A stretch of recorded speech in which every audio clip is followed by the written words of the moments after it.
வணக்கம். ஜோதிடர் சேலம் உமாராணி. இன்றைய பதிவு.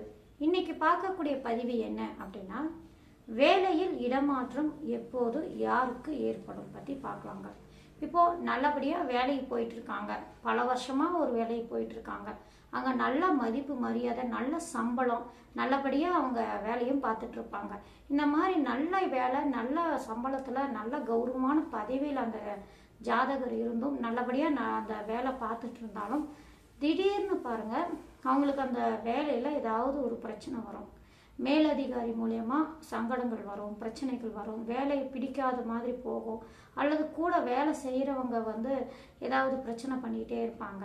இவங்களுக்கு அதே மன அழுத்தம் மாதிரி பிரச்சனை, சங்கடங்கள் அந்த வேலை மூலியமா ஏற்படும். அந்த வேலையை எனக்கு வேண்டாம், அந்த வேலையை விட்டு நம்ம வந்துடலாம் அப்படிங்கிற ஒரு எண்ணம்லாம் அந்த ஜாதகருக்கு வந்துடும். இந்த மாதிரி நல்லபடியாக நல்ல சம்பளத்தில் நல்லபடியாக ஒரு நல்ல பதவி கௌரவமான இடத்துல வேலை பார்த்துட்டு இருந்தாலும் அவங்களுக்கு பாருங்க, இந்த மாதிரி நல்ல வேலை இருந்தும் திடீர்னு அந்த வேலையை விட்டு நிற்கிற மாதிரி, வேண்டாம் அந்த வேலைக்கே போக வேண்டாம் அந்த மாதிரி நினைக்கக்கூடிய அமைப்பு, அல்லது வேலையில் திடீர்னு இடமாற்றம் ஏற்படுத்தக்கூடிய அமைப்பு, இந்த மாதிரியெல்லாம் நடக்குது அப்படின்னா அவங்க யாருக்கு ஏற்படும், அவங்களுக்கு எந்த மாதிரி கிரக அமைப்பு இருக்கும்போது அவங்களுக்கு நல்ல வேலை, நல்ல சம்பளத்தும் கௌரவமான பதவியில் இருந்தும் வேலைக்கு போக முடியாது, போகக்கூடிய சூழ்நிலையிலும் அந்த ஜாதகம் இல்லாமல் இந்த மாதிரி ஏதாவது ஒரு பிரச்சனை ஏற்படுதுன்னா அது ஜாதகத்தில் பார்த்தா தெரியுமானா, கண்டிப்பாக அவங்களுடைய ஜாதகத்தில் பாருங்கள் ஏதாவது ஒரு மாற்றங்கள் இருக்கும்போது கண்டிப்பாக இந்த மாதிரி பிரச்சனைகள் வருங்க. சரி, அது எந்த மாதிரி மாற்றம், எந்த மாதிரி கிரக அமைப்பு இருக்கிறவங்களுக்கு வேலையில் பிரச்சனைகள் இந்த மாதிரிலாம் வரக்கூடிய அமைப்பு என்ன அப்படின்னா, அவங்களுடைய ஜாதகத்தில் பாருங்கள் நல்லபடியாக திசை நடந்துட்டுருக்கு, அந்த வேலை பிரச்சனை ஏற்படுது அப்படின்னா அவங்களுக்கு பாருங்கள் என்ன மாதிரி திசை ஆரம்பிக்கும் போது பிரச்சனை ஆரம்பிக்கும் அப்படின்னா, அவங்களுடைய ஜாதகத்தில் ஆட்சி பெற்ற கிரகத்துடைய திசையோ புக்தியோ ஆரம்பிக்குது அப்படின்னா அந்த காலகட்டங்களில் பாருங்கள் திடீர்னு வேலையில் இருக்க முடியாத சூழ்நிலை ஏற்படும்.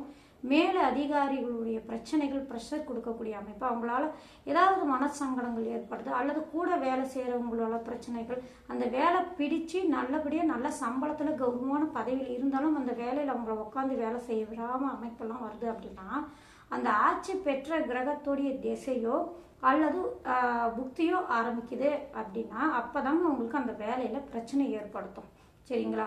இந்த மாதிரி பிரச்சனை வருது அப்படின்னா இதனால தான் அந்த ஆட்சி பெற்ற கிரகத்தோட திசையோ புக்தியோ நடப்பில் வரும்போது தான் அவங்களால அந்த வேலையில் நிரந்தரமாக இருக்க முடியாதுங்க. அந்த திசா புக்தி இந்த மாதிரி ஆட்சி பெற்றவங்க கூடிய திசா புக்தியில் வேலையில் இருக்க முடியாது அப்படின்னா இந்த மாதிரி பிரச்சனை காரணங்களால் வந்துடும். சரி, இப்போ வேலையில் இடமாற்றம் பார்க்கணும், இந்த வேலை வேண்டாம், இந்த வேலையில் என்னால் இருக்க முடியல, வேறு வேலை பார்க்கலாம் அப்படின்னா நல்ல வேலையாக அமைய மாட்டேங்குது. இந்த வேலையை விட்டுட்டு போகலாம் அப்படின்னாலும் இந்த வேலையை என்னை விட்டு போக மாட்டேங்குது, ரொம்ப சிரமமாக இருக்குது அப்படிங்கிற வேலை நான் நிற்கிறேன், இந்த வேலைக்கு வேலை வரல, நான் நின்று இருக்கிறேன், நான் வேறு வேலை தேடிக்கிறேன் அப்படின்னு சொல்லி ஒரு ஓனர்கிட்ட போய் சொன்னாலும் அவரும் இல்லை, எனக்கு வேற ஆள் வர வரைக்கும் நீ தான் இருக்கணும், இந்த வேலை விட்டு போகக்கூடாது அப்படிங்கிற மாதிரி அவரும் வேலையை விட்டு நிறுத்த மாட்டேங்கிறாங்க. நான் இந்த வேலையை விட்டுட்டு போனால் போதும், நல்ல வேலையை அமைய மாட்டேங்குது, அதுவும் எனக்கு பிரச்சனையாக இருக்குது அப்படின்னு ஒரு சூழ்நிலை வருது அப்படின்னு வச்சுக்கோங்க. அவங்களுக்கு எந்த மாதிரி கிரக அமைப்பு இருந்தால் இருக்கக்கூடிய வேலையிலும் இருக்க முடியாமல், அந்த வேலையை விட்டுட்டு வெளியே வர முடியாமல், நல்ல வேலையும் அவங்களுக்கு அமையாமல் இருக்குது அப்படின்னா அது எந்த மாதிரி அமைப்பு அப்படின்னா அவங்களுக்கு பாருங்கள் நீச்ச கிரகத்தோட திசையோ புக்தியோ நடக்கும் காலகட்டங்களில் அவங்களுக்கு வேலையில் இந்த மாதிரி மனச்சங்கடங்கள், மனப்பிரச்சனைகள், இந்த மாதிரி அந்த வேலையில விட்டுட்டு வர முடியாமல் வேறு வேலையும் கிடைக்காம ரெண்டும் இது மாதிரி இருக்காங்கன்னு சொல்கிறாங்கல்ல, நிம்மதி இல்லாத சூழ்நிலை அந்த மாதிரி வருது அப்படின்னா நீச்ச கிரகத்தோட சம்பந்தம் பெற்ற திசையோ புக்தியோ ஆரம்பிக்குது அப்படின்னா அதெல்லாம் நடந்துட்டு இருக்கு, இந்த மாதிரி இருக்குன்னா அந்த காலத்துல இந்த மாதிரி பிரச்சனைகள்லாம் வருங்க. சரிங்களா? இப்போ இந்த மாதிரி அமைப்பில் இருக்கு. சரி, இந்த மாதிரி இருந்தும் ஒரு சிலருக்கு இல்லை வேலை நல்லபடியாக இருக்குது. இப்போது மேலே சொன்னேன் இல்லைங்களா, ஆட்சி பெற்ற கிரகத்தோட வேலையில் இருக்க முடியாத சூழ்நிலை அப்படின்னு நான் சொன்னேன் இல்லைங்களா. இப்போ அவங்களுக்கும் இன்னும் ஒரு வித்தியாசங்கள் என்ன அப்படின்னா, இப்போ வேலையில் இருக்க முடியாத சூழ்நிலை ஏற்படுது, வேலையில் இடமாற்றம் வருது, அது ஆட்சி பெற்ற கிரகத்தோட சம்பந்தம் பெறும்போது அதுவே அந்த ஆட்சி பெற்ற கிரகங்கள் நல்ல அமைப்பில் இருக்கும்போது வேலையில் இடமாற்றம் ஏற்படுங்க. ஆட்சி பெற்ற கிரகத்தோட மறைவு ஸ்தானாதிபதிகள் ஏதாவது ஒரு விதத்தில் சம்பந்தம் பெற்றாலோ அல்லது அந்த லக்ன சுபர்கள் ஏதாவது ஒரு விதத்தில் சம்பந்தம் அல்லது அந்த லக்ன சுபராக அந்த ஆட்சி பெற்ற கிரகம் வந்தாலும் சரிங்க, அவங்களுக்கெல்லாம் அந்த மாதிரி அமைப்பு இருக்குன்னா வேலையில் வந்து இடமாற்றம் பண்ணிக்கோங்க. இப்போ இருக்க முடியலை, இப்போ இருக்க முடியாத சூழ்நிலை ஏற்படுதுன்னா இருக்கிற வேலையை விட்டுட்டு அடுத்த வேலையை அவங்க பார்க்குறாங்கன்னா இதை விட சம்பளம் கூடுதலாகும். அது இருக்கக்கூடிய வேலையை விட நல்ல மதிப்பு மரியாதை கௌரவம் இந்த மாதிரி அமைப்பில் அவங்களுக்கு வந்து சேரக்கூடிய அமைப்பெல்லாம் வந்தாங்க. ஆனாலும் பாருங்கள், அந்த வேலையை விட்டு நிற்கக்கூடாது. இன்னொரு வேலை கரெக்டாக வந்திருக்கு, நல்ல சம்பளம், நல்ல இதை விட நல்ல சம்பளம், இதை விட பதவி உயர்வான சம்பளம் இந்த மாதிரி இருக்குன்னா அப்போ அந்த வேலையை விட்டுட்டு நீங்கள் இடமாற்றம் பண்ணலாம். அந்த மாதிரி அமைப்பு வருதுன்னா 1க்கு 2 தடவை யோசனை பண்ணிவிட்டு நீங்கள் இடமாற்றம் கூட செஞ்சுக்கலாங்க. அதனால் ஒன்றும் பிரச்சனை வராது. சரிங்களா? மறைவு ஸ்தானாதிபதிகள் அந்த ஆட்சி பெற்ற கிரகத்தோடு சம்பந்தம் பெறும்போது வேலையில் இடமாற்றம் ஏற்படும் போது நல்ல பலன்கள் கொடுக்கும். சரிங்களா? அது ஒரு வித அமைப்பு. இப்போது இந்த மாதிரி ஆட்சி பெற்ற கிரகத்தோட திசா புத்தி வரும்போது வேலையில் பிரச்சனை கண்டிப்பாக அவங்களுக்கு ஏதாவது ஒரு ரூபத்தில் அவங்களுக்கு ஏற்படுத்தக்கூடிய வாய்ப்புண்டு.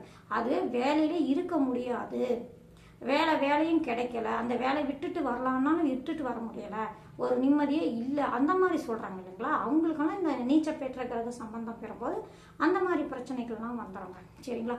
இந்த மாதிரி அமைப்பு இருக்கிறவங்களுக்கு தாங்க இந்த மாதிரி பிரச்சனைகள் வேலை மூலயமா நிம்மதி இல்லாத சூழ்நிலையை அவங்களுக்கெல்லாம் அமைந்துடுங்க.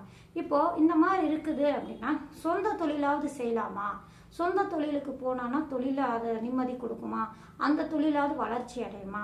சொந்த தொழில் முதலீடு போட்டு லாபத்தை ஈட்ட முடியுமா அப்படின்னா இப்போ வேலையை விட்டுட்டு அவங்க சொந்த தொழிலுக்கு மாற போகிறாங்கன்னா ஆட்சி பெற்ற கிரகம் சப்போர்ட் செய்யக்கூடிய வாய்ப்பு அதிகமாக உண்டு. சரிங்களா? இப்போ ஆட்சி பெற்ற கிரகம் சுப கிரகங்களோடு சம்பந்தம் பெறும்போது இப்போ ஒரு வேலைக்கு நல்ல கௌரவமான பதவிக்கு போயிட்டு இருக்காங்க, அந்த வேலையை விட்டு பிரச்சனையாகுது, நான் சொந்த தொழில் ஆரம்பிக்கிறேன் அப்படின்னு நினைக்கிறவங்களுக்கு இந்த பதிவு. சரிங்களா? இப்போ சொந்த தொழில் ஆரம்பிக்கிறாங்கன்னா இப்போ ஆட்சி பெற்ற கிரகத்தோட சுப கிரகங்கள் சம்மந்தப்பட்டு இப்போ சொந்த தொழில் ஆரம்பிக்கிறாங்க அப்படின்னா அவங்களுக்கு பாருங்கள் இன்னும் கூடுதலான கிரக அமைப்பு இருந்தால் தான் அவங்க சொந்த தொழில் ஆரம்பிக்க முடியும். இப்போ ஆட்சி பெற்ற கிரகத்தோட சுப கிரகங்கள் சம்மந்தப்படும் போது இப்போ ஏதாவது வேலை செஞ்சுட்டு இருக்காங்கன்னா அந்த வேலையை விட்டு வெளியே வராங்க, சொந்த தொழில் ஆரம்பிக்கிறாங்க. அவங்களுக்கு கிரக நிலையன்னா லக்னத்துக்கு 10ஆம் இடத்தை நம்ம எடுத்துக்கணும். ஏன்னா தொழில் ஸ்தானம், ஜீவனஸ்தானம், கர்மஸ்தானம் அப்படின்னு சொல்லக்கூடிய இடம் 10ஆம் இடம். அந்த 10ஆம் இடத்து அதிபதி நல்ல பலம் பெற்றிருக்காரா, கேந்திர திருகோணஸ்தானத்தில் இருக்காரா, ஆட்சி உச்சமாக இருக்காரா, இந்த 10ஆம் இடத்தோட பார்வை பெற்றிருக்காரா, அந்த 10ஆம் இடத்தை பார்க்கக்கூடிய அமைப்பில் இருக்கா, இந்த மாதிரி அமைப்பெல்லாம் அந்த 10ஆம் அதிபதி இருந்து அப்போ நடக்கக்கூடிய திசை ஆட்சி பெற்ற கிரகத்தோட இந்த 10ஆம் அதிபதி சம்பந்தம் பெற்று இந்த மாதிரி அமைப்பில் இருக்குது அப்படின்னா லாபாதிபதியும் நல்ல அமைப்பில் இருக்காரு. அடுத்தது அந்த லாபம் வந்து சேர்ந்து வந்து ஒரு இடத்துல சேரக்கூடிய அமைப்பு அப்படின்னா 2ஆம் இடத்தையும் சேர்த்துக்கணும். ஏன்னா லாபம் சம்பாதிக்கிறாரு, லாபம் வரக்கூடிய பணத்தை கொண்டு வந்து சேமிக்கக்கூடிய இடமே லக்னத்துக்கு 2ஆம் இடம், குடும்பஸ்தானம். இந்த இடங்களான அதாவது சொந்த தொழில் செய்யணும்னு நினைக்கிறாங்க இல்லைங்களா, அவங்களுக்கு 10ஆம் இடம், 11ஆம் இடம், 2ஆம் இடம் இந்த கிரகங்கள்லாம் பாதிக்கப்படாமல் ஆட்சி பெற்ற கிரகத்தோடு இந்த அதிபதிகள் ஏதாவது அல்லது இந்த பாவங்கள் ஏதாவது சம்பந்தம் பெற்று பார்வை, சேர்க்கை, சாரம் இந்த அமைப்பில் சம்பந்தம் பெற்று இந்த 10ஆம் அதிபதி, 11ஆம் அதிபதி, 12ஆம் அதிபதிகளும் பாதிக்கப்படாமல் ஆட்சி பெற்ற கிரகத்தோடு சம்பந்தம் பெற்று அந்த ஆட்சி பெற்ற கிரகங்களும் பாவ கிரகங்களோடு சம்பந்தம் பெறாது இருக்கும்போது அவங்க ஏதாவது தொழிலில் வேலைக்கு போயிட்டு இருக்காங்க, அங்கே வேலையில் பிரச்சனை, மேலதிகாரியோட பிரச்சனை, நல்ல சம்பளம் தான் இருக்குது, நல்ல கௌரவமான பதவி தான் இருந்தாலும் அந்த இடத்துல என்னால் இருக்க முடியல அப்படின்னு நினச்சி வேற வேலைக்கு போகலாமா அப்படிங்கிற நினைக்கிறாங்களா, அவங்களுக்கு வேற வேலைக்கு போகாமல் இந்த மாதிரி 10ஆம் இடம், 11ஆம் இடம், 2ஆம் இடம் நல்ல அமைப்பில் அந்த ஆட்சி பெற்ற கிரகத்தோட சம்பந்தம் பெற்றிருக்கா, இந்த மாதிரி அமைப்பில் இருந்தால் அவங்களுக்கு சொந்த தொழில் எடுத்து முயற்சி செஞ்சாங்க அப்படின்னா சொந்த தொழிலை நல்ல வளர்ச்சி அடையுங்க, சொந்த தொழிலை மேல்மை அடைவாங்க, நல்ல லாபத்தை எடுத்துவாங்க.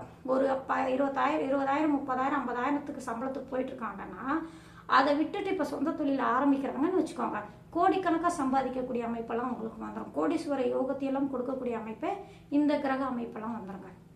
இந்த மாதிரி இவங்களுக்கு இந்த மாதிரி அமைப்பு இருக்கவங்க சொந்த தொழிலில் போகலாம். ஆனால் 10ஆம் அதிபதி வக்கரமாகவோ நீச்சமாகவோ ஏதாவது ஒரு விதத்தில் பாதிக்கப்பட்டு 11ஆம் அதிபதி லாபாதிபதியும் 2ஆம் அதிபதியும் பாவ கிரகங்களுடைய சம்பந்தம், நீச்சம் இந்த மாதிரி இந்த பாவத்தை பாவ கிரகங்கள் பார்க்கக்கூடிய அமைப்பு இந்த மாதிரி அமைப்பில் இருக்குது. ஆனால் ஆட்சி பெற்ற கிரகத்தோட திசை நடக்குது, அப்போ நம்ம சொந்த தொழில் ஆரம்பிக்கலாம்னா ஆரம்பிக்கக்கூடாதுங்க. அப்போ அவங்களுக்கு வந்து கொஞ்சம் நிதானமாக இருந்து அவங்களுக்கு அந்த புக்தி மாறுதா, அந்த புக்தியோ அல்லது அந்த தசாநாதன் ஆட்சி பெற்ற தசாநாதனோட வேற கிரகங்கள் ஏதாவது சம்மந்தப்படுறதோ கொஞ்சம் மாற்றம் ஏற்படும் போது வேற வேலைக்கு கூட நீங்கள் போய் பார்த்துக்கலாம். சரிங்களா? அந்த சூழ்நிலை கடந்து வந்து நீங்கள் வேலைக்கு போனாலும் போய்க்கலாம். ஆனால் அவங்க சொந்த தொழில் ஆரம்பிக்கிறாங்கன்னா மெயினாக பாருங்கள், 10ஆம் இடம், 11ஆம் இடம், 12ஆம் இடம் அதனுடைய அதிபதிகள் நல்ல நிலைமையில் இருந்தால் தான் அவங்க சொந்த தொழில் ஆரம்பிக்கணும், இல்லைன்னா ஆரம்பிக்கப்படாது. சரிங்களா? இந்த மாதிரி அமைப்பில் இருக்கிறவங்களுக்கு வேலையில் இடமாற்றமும் அல்லது வேலையை விட்டு வெளியே வராத சூழ்நிலையும், அடுத்தது சொந்த தொழிலுக்கு போகிறாங்கன்னா இந்த மாதிரி படிநிலைகளில் நம்ம கிரகத்தை எடுத்து ஆராய்ந்து பார்த்து நம்ம செக் பண்ணி அப்போ அந்த காலகட்டங்கள் இங்கே சம்மந்தப்பட்ட திசை கண்டிப்பாக நடக்கணும். அடுத்தது அவங்களுடைய லக்னாதிபதியுடைய நிலையும் பார்த்துக்கோங்க. லக்னாதிபதி பாதிக்கப்பட்டிருந்தால் சொந்த தொழிலில் கொஞ்சம் கவனம் அதிகமாக இருக்கணும். அவங்களுக்கு பாருங்கள், 7ஆம் அதிபதி நல்ல நிலைமையில் இருந்தால் ஒரு பார்ட்னர் போட்டு கூட நீங்கள் சொந்த தொழிலை செஞ்சுக்கலாம். அதுவே லக்னாதிபதியும் நல்ல அமைப்பில் இருந்தால் தைரியமாக இந்த நான் சொன்னேன் இல்லைங்களா, 10ஆம் இடம், 11ஆம் இடம், 2ஆம் இடமெல்லாம் அந்த அதிபதிகளும் நல்ல நிலைமையில இருந்து ஆட்சி பெற்ற கிரகத்தோட சம்பந்தம் பெற்றிருக்கா, அப்போ அந்த ஆட்சி பெற்ற கிரகத்தோட திசையோ அல்லது இந்த 10ஆம் அதிபதி, 11ஆம் அதிபதி அல்லது 2ஆம் அதிபதி நல்ல நிலைமையிலிருந்து திசை நடக்குதா, இந்த மாதிரி இருந்தால் வேலை அந்த எவ்வளோ அவர் ஒரு நல்ல சம்பளத்தில் இருந்தாலும் அந்த வேலையில் இருக்க முடியலையா, அந்த வேலையை விட்டுட்டு நீங்கள் சொந்த தொழில் ஆரம்பிங்க. சொந்த தொழிலில் வெற்றியும் வளர்ச்சியும் முன்னேற்றத்தையும் அதிகமாக நீங்கள் எதிர்பார்க்கலாம். கண்டிப்பாக அது கைகூடக்கூடிய வாய்ப்பு உண்டுங்க.